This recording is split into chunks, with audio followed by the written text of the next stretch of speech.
Malam pertama dengan CEO nyebelin. Episode 19 dan 20. Cerita bersambung. Pagi ini, Siva sudah siap dengan seragam sekolahnya. Yap, hari Senin di mana ia akan melaksanakan ujian. Penentu di mana murid lulus atau tidaknya. Safi pun beberapa hari ini dengan setia menemani Siva belajar agar gadis itu fokus untuk belajar dan tidak menonton drakor yang akhirnya membuat Siva melupakan tugasnya. Siva yang merasa sudah siap mengambil tas sekolahnya dan bergegas turun ke bawah. Di bawah sudah ada Safi yang tengah memakan menu sarapannya dengan tangan yang asik dengan mengetik sesuatu di laptop yang berada di depannya. Selamat pagi, sapa Siva semangat. Safi menolehkan kepala ke arah Siva yang tengah berjalan ke arahnya. Pagi, Safi tersenyum dan mengusap sebentar pucuk kepala Siva. Siva pun duduk di hadapan Safi yang memulai sarapannya. Kak, panggil Siva dengan tangan yang menyuapi makanan ke mulutnya. Safi menoleh sebentar. Siva bawa mobil sendiri ya. Kakak langsung berangkat ke kantor aja, ucap Siva di sela mengunyah roti. Aku anter, balas Safi singkat. Siva menggeleng cepat. Gak usah, aku bisa berangkat sendiri. Lagi pula ini udah siang. Nanti kakak bisa telat kalau nganter Siva dulu. Aku bosnya. Enggak, pokoknya Siva bawa mobil sendiri titik. Tegas Siva kemudian bangkit dan menyalami Safi. Siva berangkat dulu ya, bye, ucap Siva lalu berlari keluar rumah. Tung. Safi berdecak. Ia segera mengambil ponsel yang berada di saku jasnya. Halo bos, ucap seseorang di balik telepon.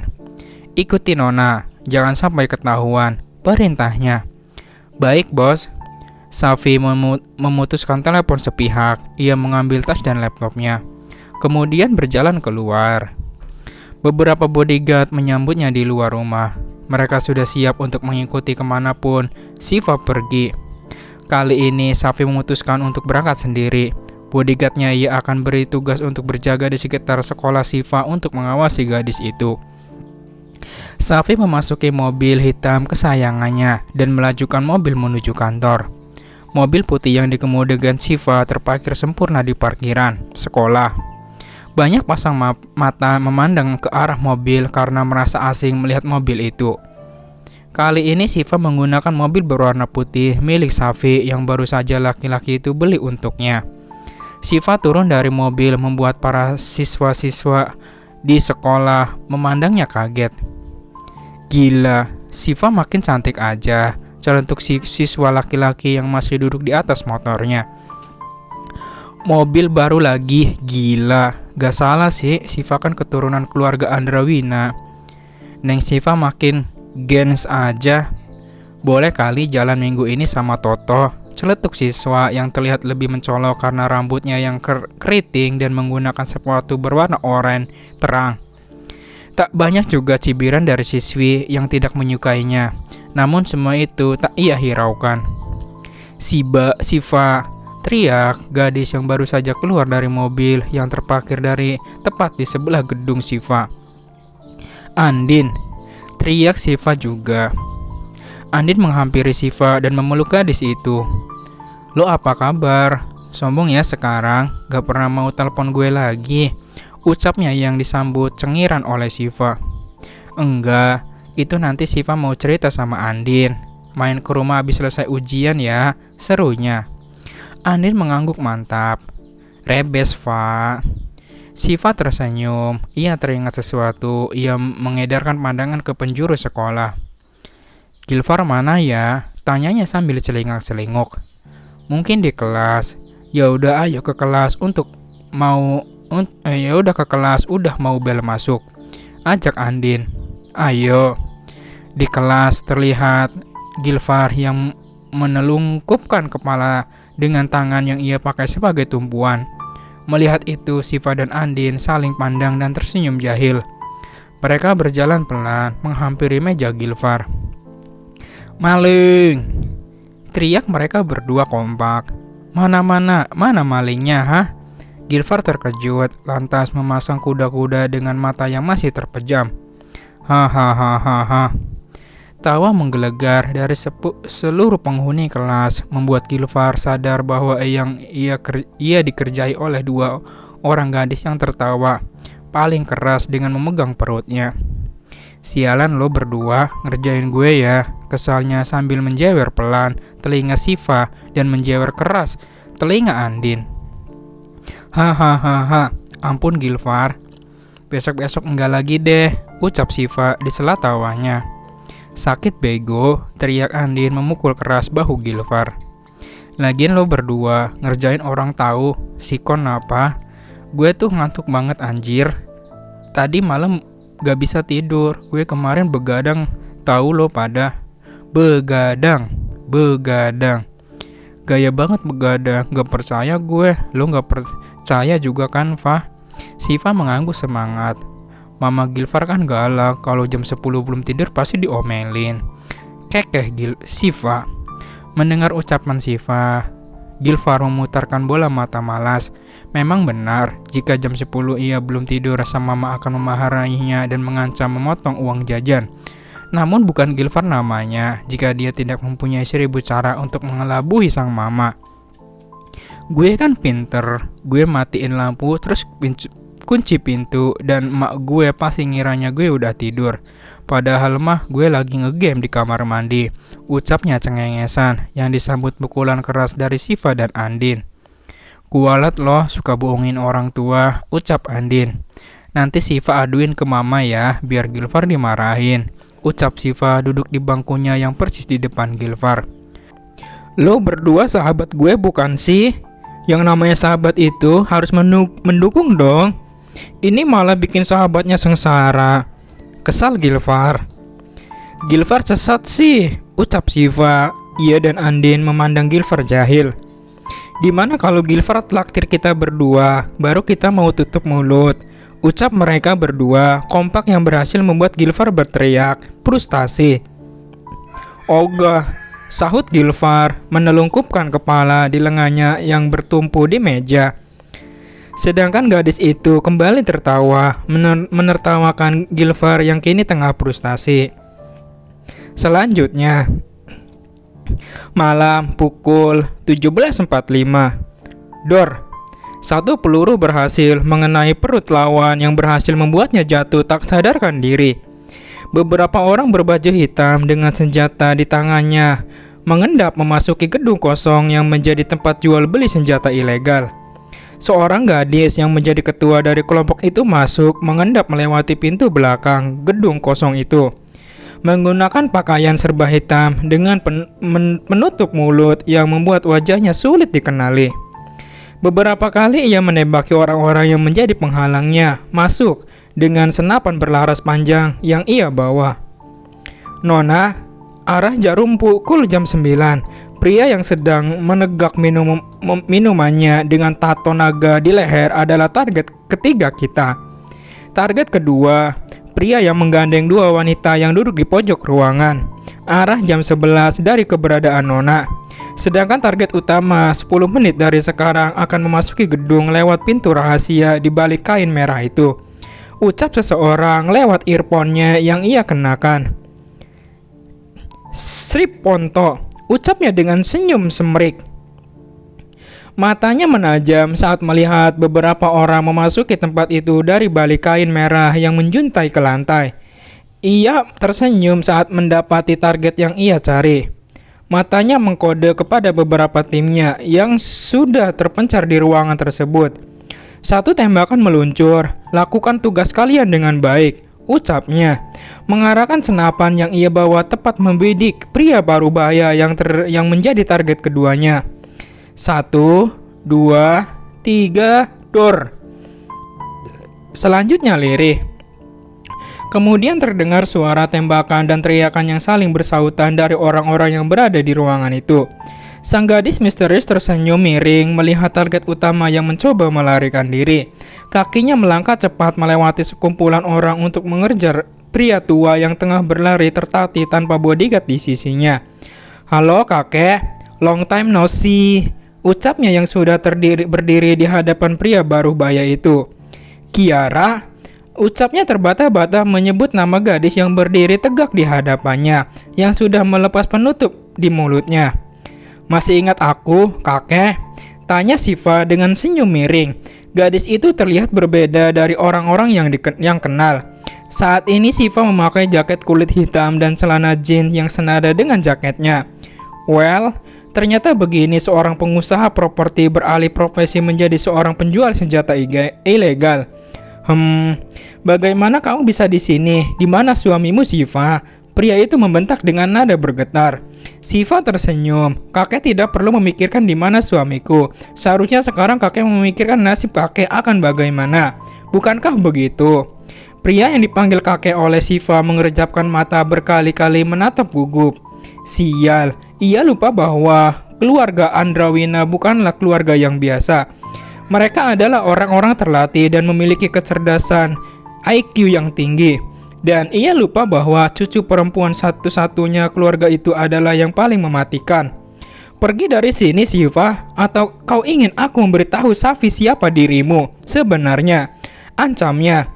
"Kau sedang mengancamku, kakek. Bahkan sebelum kau memberitahu siapa aku ke suamiku, nyawamu mungkin sudah menghilang karena tembakan dari anak buah cucumu ini yang berada di belakangmu." Ucapnya yang membuat pria itu menoleh ke belakang. Tepat sekali, di belakangnya berdiri seorang lelaki tegap menggunakan pakaian yang sama seperti timnya, serba hitam. Namun pria itu terlihat lebih mencolok dari tim yang lain karena kacamata hitam yang ia kenakan. Perlahan ia melepaskan atribut tambahan yang menutupi wajahnya, membuat tatapan kaget dari dua orang yang berdiri di hadapannya. "Halo, Tuan Hernandez dan Nyonya Safi," ucapnya dengan tatapan dingin. "Aska."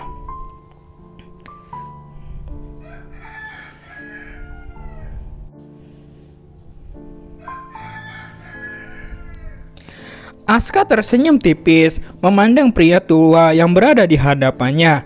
Tak lupa mengedipkan mata genit ke arah sang adik yang berada di belakang pria tua itu. "Bara Lazuard," adik angkat dari kakeknya yang berkhianat kepada keluarga yang membesarkannya. Dulu, Bara adalah adik kesayangan sang kakek. Namun karena suatu hal, pria ini memberontak dan pergi meninggalkan kediaman Andrawina family. Dan sekarang, ia berjumpa untuk pertama kalinya setelah hari yang kelam itu. "Halo kakek tua," sapa Aska sebari terkekeh geli. Siva tersenyum tipis melihat tingkah absurd abangnya. Bahkan di saat seperti ini, laki-laki itu masih bisa mengeluarkan sifat tangilnya. Siva mengacungkan jempol membuat Aska tersenyum lebar. Kakek tua berulah lagi ternyata," teriaknya menunjuk Bara yang kini memandangnya sengit. "Abang, lihat kakinya gemeteran," seru Siva memandang Bara remeh. Aska terkekeh geli mendengarnya. Ia menepuk pelan bahu Bara. Kakek tahu, Aska kangen banget sama kakek. Kita juga nyiapin banyak kejutan buat kakek." "Ups, apakah kakek masih bisa disebut dengan kakek?" bisiknya di telinga Bara. Aska menjatuhkan wajahnya. Ia memasukkan pistol yang berada di tangannya ke saku celana jeans yang ia kenakan. "Kakek mau tahu, Siva udah nyiapin tempat yang indah buat kakek, di mana kakek bisa menghabiskan masa tua kakek di sana. Siva baik kan?" tanya Siva memandang lekat Bara yang kini tengah mengepalkan tangannya. Tangannya marah. Siva menyampirkan syal berwarna hitam ke leher Bara. "Udah malam, dingin kek, dipakai ya, biar enggak masuk angin," ucapnya tersenyum penuh arti. Wajah Bara kian memerah menahan amarah.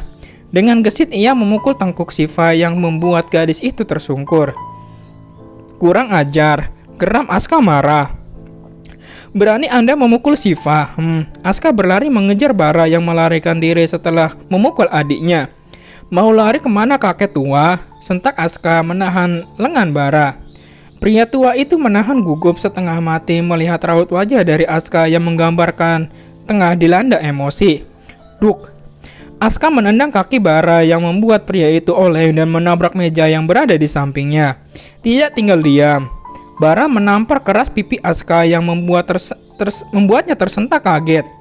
Tamparan keras yang berhasil membuat sudut bibirnya luka mengeluarkan darah. "Abang!" teriak Siva menghampiri Aska. Siva menangkup wajah Aska yang terdapat bekas tamparan dari Bara. Matanya beralih memandang sengit Bara yang berusaha melarikan diri. Namun dengan gerakan gesit ia memukul punggung pria tua itu.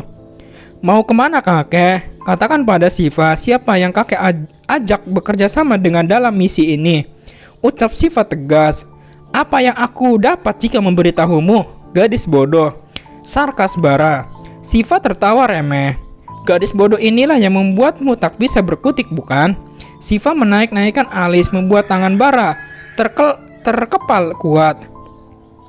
"Kau tidak perlu tahu campur urusanku. Urusi saja keluargamu yang akan segera hancur itu," katanya tertawa remeh. Aska terkekeh geli. Ia berjalan dan berdiri di samping Siva, merangkul bahu gadis itu. "Keluarga Aska yang hancur atau kakek yang akan hancur?" tanya Aska, menunjuk ke arah belakang Bara. Bara menoleh ke belakang, matanya terbelalak melihat sudah ada banyak polisi yang mengepung tempat ini. Pikirannya terus menerawang mencari cara agar bisa keluar tanpa ditangkap oleh para polisi. Tanpa mereka semua sadari, Bara diam-diam mengambil pistol yang ia selipkan di pinggang. Ia menarik Siva dan mengarahkan pistol itu ke kepala gadis itu yang membuat suasana semakin menegang. "Lepaskan adik gua!" bentak Aska. Ia mengkode kepada polisi untuk menurunkan senjatanya. "Saya akan melepaskan gadis bodoh ini, tapi dengan syarat. Biarkan saya pergi dengan tenang dan jangan mencari-cari atau ganggu saya lagi. Bagaimana tawarnya?" "Bodoh," sahut Siva. "Apa yang kau katakan? Jangan bermain-main jika tidak ingin kepala cantikmu ini terkena peluru panasku," kata Bara sambil perlahan menekan pelatuk. "Tembak saja," Sifat berucap santai. "Fa, apa yang lo lakuin?" teriak Aska panik. Ia melangkah mulai mendekati Bara dan Siva. "Jangan mendekat," sentak Bara saat melihat Aska yang berjalan ke arahnya. "Tembak sekarang juga," perintah Siva kepada Bara. "Siva, kau gila," teriak Aska marah. Celetek. Mata Aska terbelalak, tak hanya dirinya tapi Bara dan beberapa polisi yang ada di sana. Bagaimana tidak? Saat ini mereka tengah mati-matian menahan tawanya agar tidak meledak melihat apa yang keluar dari pistol yang dipegang Bara. Bukan peluru, tapi gelembung balon berwarna-warni yang keluar dari pistol itu. Siva terkekeh geli melihatnya. Memang ini adalah sebagian dari rencananya. Salah satu anak buah Bara adalah mata-mata yang ia kirim. Ia meminta untuk memberikan pistol itu kepada Bara. "Kenapa? Kaget ya? Surprise!" Siva berseru ria, kemudian melepas liritan tangan Bara di lehernya. Sedangkan Aska, ia sudah terbahak saat menyadari ini semua adalah rencana dari adik kecilnya. Cantik, centil, dan cerdik. 3 kata itu menggambarkan seorang Siva Hasnalia Andrawina. Sialan, Bara mengumpat. Dalam hatinya ia sangat ingin membunuh tuyul-tuyul kecil ini. "Udah ya kek, sekarang waktunya buat tanggung jawab semua kekacauan yang kakek buat." Bara akhirnya dibawa oleh pihak yang berwajib menyusul anak buahnya yang sudah ditangkap duluan. "Tunggu balasanku," gertaknya saat melewati Siva dan Aska. "Bye-bye kakek tua yang meresahkan," batin Aska tertawa. "Good job gadis kecil," seru Aska mencuil hidung mancung adiknya. "Thank you abang," bentar deh, abang kok bisa ada di sini? Siva kan enggak ngasih tahu siapa-siapa tentang masalah ini, ucapnya bingung. "Apa sih yang gak bisa dilakuin seorang Aska?" jawabnya sombong. Siva memutar bola mata malas. "Mulai deh." Aska terkekeh, mengacak sebentar rambut Siva dan membawanya pergi meninggalkan gedung ini. Untuk hari ini tugas mereka sudah selesai, biarkan sisanya diurusi oleh para orang tua. "Safi, kamu mau pergi?" tanya Aska yang kini sedang berfokus nyetir. "Safi tahu kamu pergi?" tanya Aska yang kini sedang fokus menyetir. "Astaga," pekik Siva kaget. "Siva tadi pamitan buat ke apartemen abang. Lanjutnya heboh. Ya udah kalau udah bilang, kenapa harus panik? Ya juga sih, kalau gitu anterin Siva pulang ke rumah ya. Pokoknya nanti abang yang nyari alasan kalau Kak Safi nanya. Satu lagi, jangan ceritain tentang apa yang terjadi hari ini. Tambah Siva lagi yang diangguki Aska. Siap bos. Di rumah, Safi sedari tadi mondar-mandir menunggu kabar dari istrinya. Pasalnya sejak sore tadi ponsel Siva tidak bisa dihubungi. Sudah terlalu kesal, Safi akhirnya berlalu menuju kamarnya dan Siva yang berada di lantai atas. Namun saat di pertengahan tangga, suara deru mobil terdengar dari luar. Safi membalikkan tubuh memilih untuk melihat siapa yang datang. Kakak, teriak Siva yang baru saja memasuki rumah. Kenapa baru pulang? Tanya Safi datar. Tuh, tanyain aja sama dia, balas Siva menunjuk Aska yang baru saja memasuki rumah. Apa nunjuk-nunjuk? Sewot Aska. Siva berdecak kecil. Ya, abang jelasin kenapa baru ngulangin Siva. Kesalnya. Oh, bilang dong. Maaf ya tuan muda Safi. Istri Anda baru saya pulangkan karena dia meminta ditraktir makanan yang membuat dompet saya tipis. Balasnya formal. Safi memutar bola mata malas mendengar balasan Aska. Berapa? Berapa apanya? Tanya Aska bingung. Ia mendudukkan diri di sofa ruang tamu. Uang yang lo keluarin buat bayarin makanan Siva. Gak perlu, gue bercanda aja Vi. Serius amat sih lo. Panik Aska. Mana mungkin dirinya meminta ganti rugi uang makan Siva. Mau Siva beli restoran itu pun ia masih sanggup. Lagi pula Siva tidak benar-benar makan. Ia hanya alibinya agar Safi percaya supaya dia menanyakan yang tidak-tidak. Udah gue transfer, ucap Safi menunjukkan layar ponselnya. Mata Siva dan Aska terbelalak. Kalau kayak gini mana bisa nolak. Lumayan rezeki anak ganteng. Batin Aska tersenyum. Sana pulang, gue sama Siva mau tidur. Usir Safi. Lo berdua mau tidur bareng? Panik Aska dan berdiri cepat. Emang salah? Safi menautkan alis bingung melihat respon Aska yang menurutnya sedikit aneh. Kita udah sah kalau lo lupa, ucap Safi. Lagi yang membuat Aska tersadar. Iya juga ya, gumam Aska menggaruk tengkuknya yang tidak gatal. Sana pulang, usir Siva. Laki bini sama aja, gumamnya Aska meringis. Iya ini juga mau pulang, gak sabaran banget mau kelonan, ucap Aska. Dan berlari keluar sebelum diamuk oleh pasangan suami istri itu. Ada-ada saja, ucap Siva lirih. Dirinya tersentak kaget saat Safi membopong tubuhnya menaiki tangga. Kakak mau bawa Siva kemana? Ucapnya panik. Kamar. Mau ngapain kak? Buat anak. Balas Safi singkat yang berhasil membuat Siva menelan ludahnya kasar. I want a baby. Lirih Safi di telinganya yang membuat merinding. No, balas Siva lirih. Ia memandang lekat Safi dan menggelengkan kepala. Kamu udah aku beri margaku, sekarang beri aku seorang anak yang akan memanggilku Dedi. Balas Safi tersenyum penuh arti. Ia berlari menuju kamarnya dengan Siva yang masih berada di gendongannya. Siva berteriak kaget saat Safi menciumnya brutal. You are mine. Cup. Bersambung.